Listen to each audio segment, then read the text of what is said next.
La nuit a été longue pour les éléments du Corps national des sapeurs-pompiers et du génie militaire, assistés de la Croix-Rouge camerounaise, des éléments de la police, de la gendarmerie et même de la communauté urbaine de Yaoundé. Ils ont mis ensemble les moyens et leur énergie pour déblayer le terrain, j'allais dire le lieu de l'effondrement, à la recherche d'éventuels survivants. Nous sommes arrivés sur les lieux aux environs de 16 h.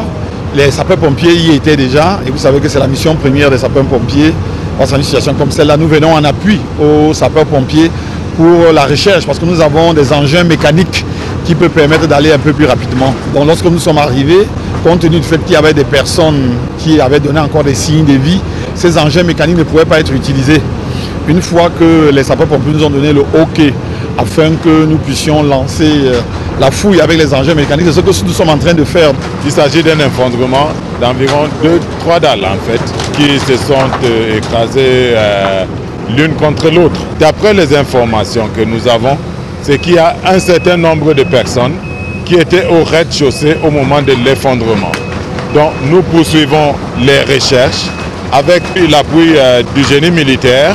Et tel que le colonel Kamgen vous a dit tout à l'heure, c'est un travail méthodique et dont nous ne saurions vous donner un bilan définitif à cet instant. Un exercice à la fois délicat et méticuleux, mais qui vaut la peine. La fouille se fait de manière méthodique.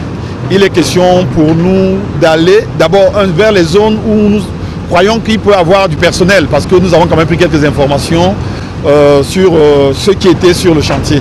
Donc nous allons de proche en proche pour question d'abord de voir s'il y a des personnes qui sont survivantes. C'est pourquoi nous travaillons avec les sapeurs-pompiers de proche en proche pour nous rassurer qu'il n'y a personne qui soit laissé à l'intérieur des débris et que si jamais il y avait des personnes, que ces personnes soient sauvées ou alors qu'il y avait des corps, qu'on puisse les enlever de manière la plus digne possible. Ici Élisée Borba, Marcelin Gansop, Equinox Télévision.